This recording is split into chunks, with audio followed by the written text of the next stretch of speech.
Hello, ഇന്ന് ഒരു special day ആണ്. ബിക്കോസ് ഇന്ന് എൻ്റെ അമ്മയുടെ ബർത്ത്ഡേ ആണ്. ഇന്ന് 25th മാർച്ച് 2026.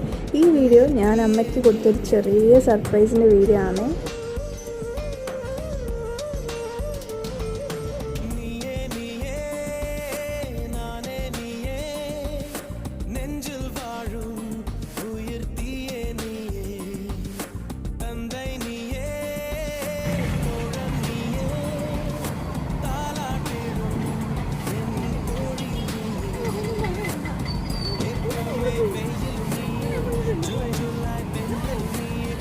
അമ്മേ,